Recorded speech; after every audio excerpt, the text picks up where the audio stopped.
Greetings and welcome to Growth Hacking Secrets.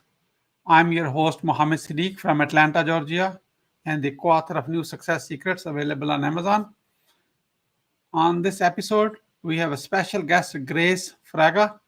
Grace is the host of Love at First Laff, the Green Room edition. Please join me to give a warm welcome to our guest, Grace Fraga. Grace, welcome. Hi, how are you, Siddique? Thank you for having me on your show. I really appreciate it. Thank you. Grace, how does it feel? You are a stand-up comedian and by feeling the audience in front of you and you're making them laugh. Now you're coming through a small window and you cannot see who is watching you. How you can make someone laugh while you can't even look at them and feel it? It's a whole different world. When you have the audience, you connect with the audience and you feel their energy. But here, the only way you can feel the energy when you do a live is the comments from people. So you get that energy from them.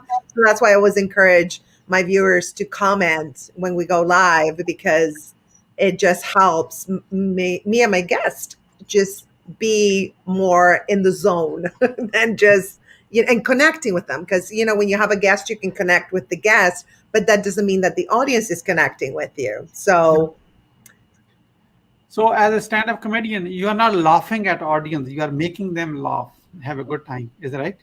Yes, no, I'm not laughing at, well, sometimes I do. It depends.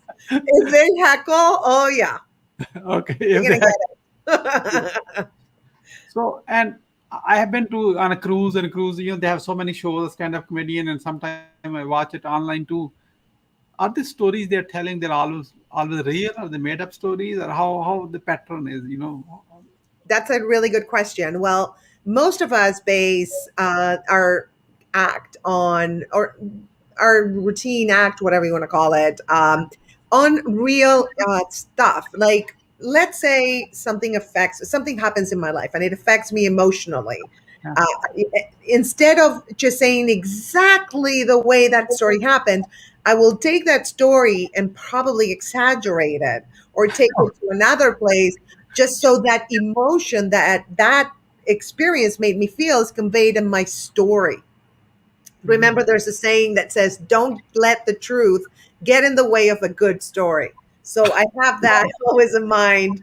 Uh, when I do storytelling, though, because I do that or write a story, I try to keep as close to reality as possible. But still, as an artist, you always enhance or see things under your artistic lens, which obviously changes factual things. Yeah, wonderful, wonderful. And how much has it impacted in last 1 year or so? Recent, we are living in a very interesting time. How much is the impact on this, on your profession? Um, as an artist, you mean as for creating?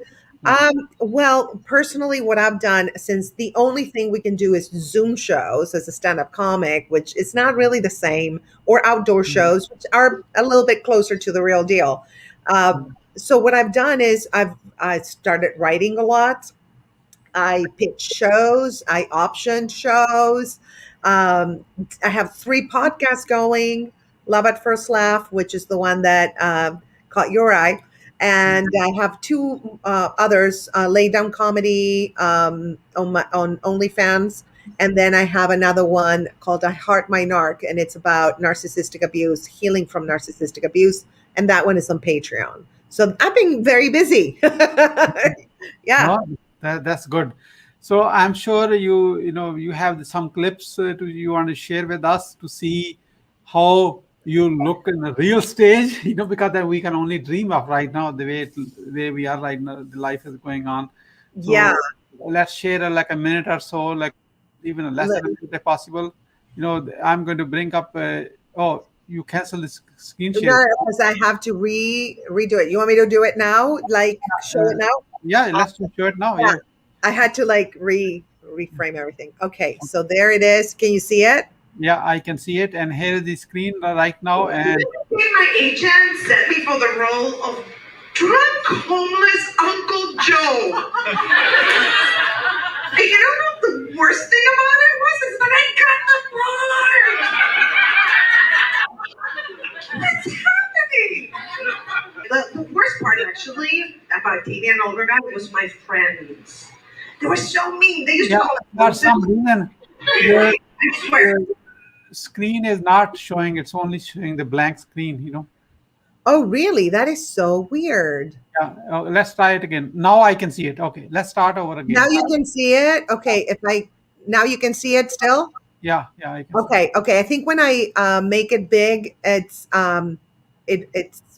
there's a Yeah, problem. Okay, so we'll just keep. They can see my playlist, but I don't care. yeah. Okay. My agent set me for the role of drunk homeless Uncle Joe. And you know what the worst thing about it was is that I got the part. What's happening? The worst part actually about dating an older guy was my friends. They were so mean. They used to call him Moses. I swear. And the worst thing is they called me a gold digger. I was so mad. I was like, I'm not with it for the money. I swear to God, I'm with it for the free prescription drugs. And the handicap parking. Somebody's applauding my efforts. All right. Thank you. Thank That's a you so little much. taste. Yeah, I know, I understood. That's great. So you bring a lot of visuals and kind of feel the story and going with the. Yes. That's a lot. It's for every story you have to practice a lot. What's the process? How it look like? That's a great question because, for acting, for example, you do run your lines and you practice, but for stand up, you write the bit and then you kind of like, okay, let's see, these are my beats. You memorize it a little bit and then you go to a live audience and that's when you can really tell if it works or not. In front of a mirror, you can't tell. It might be funny to you, but then the audience might be like, eh. So you have to tweak, and keep trying the bit in different audiences. Like maybe I do it like 3 times. If by the third time, if we tweaked it and I worked it and it's still not working, I drop it. And if it works, then I make it better. So I keep trying it. Yeah. Oh my God. That's a live testing right on the audience with them. It is, yeah. It takes a little bit to get used to that because it's a little scary, Yeah. but then you just like try your new bits in between proven bits that work. So you feel more comfortable, like, okay, this didn't work. Let me go to a good one that works.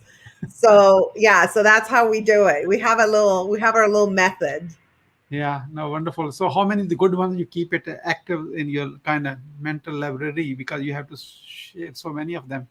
Oh my gosh, yeah. Well, I have folders. I'm kind of like very organized. So I was like, I have like my documents with all the jokes and stuff and then whatever doesn't work, I keep it on file, but I know it doesn't work and maybe like a year later I'll take that bit and I'm like, oh, maybe I can go this route or make it into this kind of joke. So I don't throw away anything, to be honest. I keep everything. So, how many the good ones, the active ones you have now in your. It depends, but I would say 3/4 work, and then out of those 3/4, maybe half or 3/4 work, and you keep. And then you divide it in A material, B, Mhm. and C. The C, you drop it. And the A and B, you keep it. And the B material put in between 2 A bids. So you build your own method, basically. I know every comic has their own way of doing things, but that's how I do it. Yeah, understood. Grace, you make other people laugh in real life. Is that your real life the same? Like you're very happy and everything, or that you have all kind of troubles like everybody else has in their life? Well, of course, I have troubles, but because I have the ability to turn those troubles into comedy, whether it's stand up, a TV show, I just optioned one. So, that's like my whole dating life and my upbringing. So there's a lot of issues in there, but it just the fact that I wrote that show with actually Barney Cohen is my partner, he's the creator of Sabrina the Teenage Witch. He's amazing. And so we wrote the show together, and we created it together, and just talking to him, and just unloading my issues to make something funny. And then not only that, but also that can heal other people, that people can relate to it and be like, oh my gosh, okay, this happens to me also. And she's making it okay because, it's okay. She looks like a happy person. So yeah, it's okay. We'll survive this.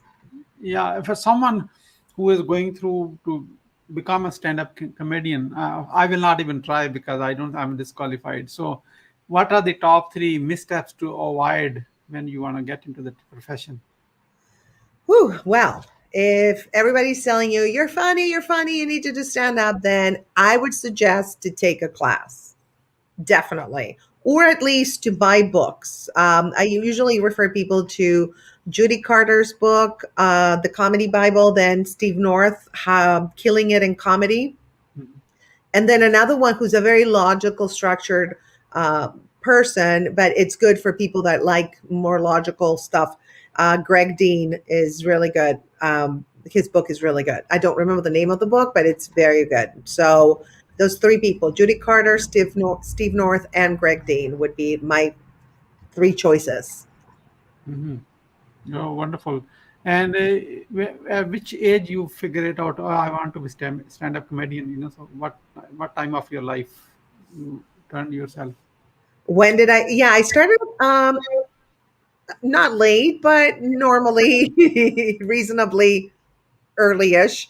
And yeah, and everybody was like, you're funny, you need to do stand-up, because it's the way I told stories. My mom always said it's not the story itself that's funny, it's the way you're telling it.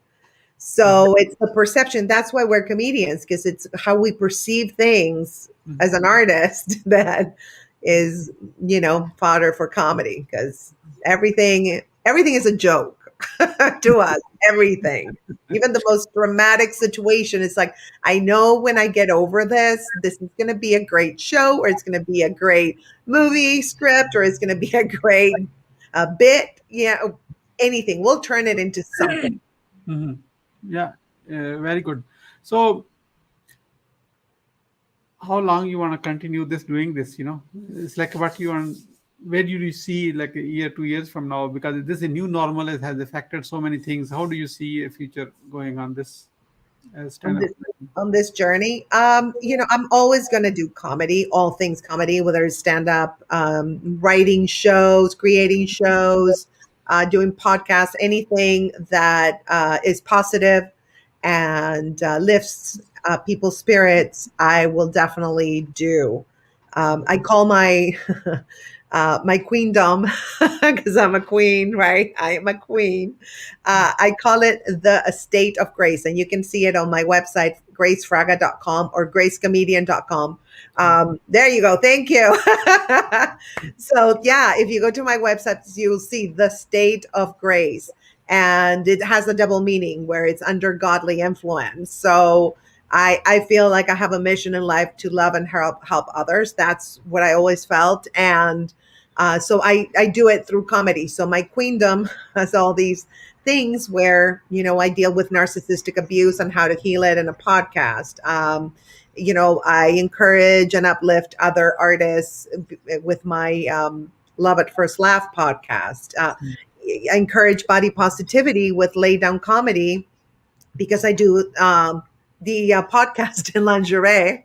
Very classy, very artsy, yes. And it's about freeing yourself from body shaming. And we all grow up like we don't like a certain part of our bodies, and people sometimes make fun of us, or even our own families. And so we get a little bit traumatized. And this is a way to encourage people to love their bodies, love themselves, love yourself first, and then you can love others, right? Yeah, yeah, no, So, yeah. So that's my queendom yeah. in a nutshell. You have a lot, Grace. You have a lot going on. That's a good thing. You keep yourself busy and empowering others, helping others, and making them laugh, especially in this interesting time we are living in. That's a really a great, I would say, service. Yeah, definitely. Yeah, the website is gracefraga.com. Grace, I'm going to ask you a tough question, even though you make other people laugh. So in this career, I'm sure you had so many failures, ups and downs. We all go through this like this. Oh yeah. Yeah. So what's the single most professional failure as a stand-up comedian you like to share with us? And what, what how did you recover? What did you learn from it, and how did you recover from it? That's a great question. So when I first, well, not first started, but I was like maybe 5 years into it or even less. I got this gig that they paid me a lot of money, and it was like 45 minutes at a corporate gig, right?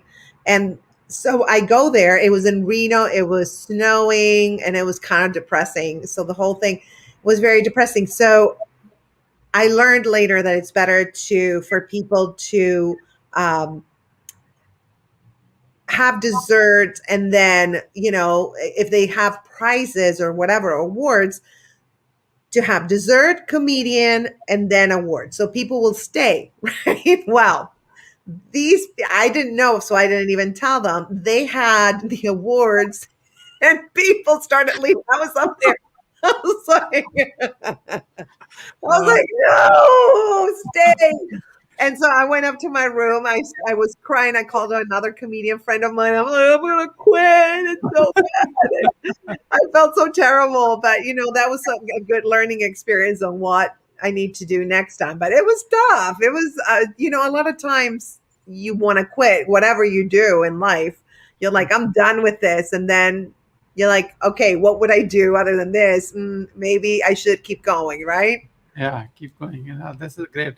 How the growth hacking secret community people who are watching this now can support you. How they can support me, go ahead and go to my Instagram, Grace Fraga Comedy, my Twitter. You can follow me on both, Grace Fraga. Facebook, I have a page and I have two profiles. One of the profiles still has room for friends. The other one is at 5,000. So just, I'm everywhere. Yeah, LinkedIn, yeah, everywhere. That's where I found you, right? You found me on, yeah, we found each other on LinkedIn. yeah. We found each other. Let's put it this way. Yeah. Yeah, very Yeah. good. Yeah, check the. I think the starting point would be check the website because that's where you have. They can see your professional work and everything, and then connect with you wherever you like. They like the platform. Grace Yes. Fraga, GRACEFRAGA.com. Thank you so much. And I like to ask this question to all my guests, almost 99%. That's almost like a review or testimonial for the show. And here's the question for I get. What would you say to your best friend about growth hacking secrets show? Where are you right now when I'm not there? Well, I'm a stand-up comic, so I will tell you how I feel it. Um, you are a great host. You are very kind. You make your guests feel comfortable, and you ask intelligent questions. So, oh my gosh, you guys need to tune into this show because he is the man. Yeah. Thank you so much for your kind words. I appreciate it, Grace. What would you say as a final word? Um, Well, my motto has always been kick butt and have fun, and I recommend it because it's a good way to live life.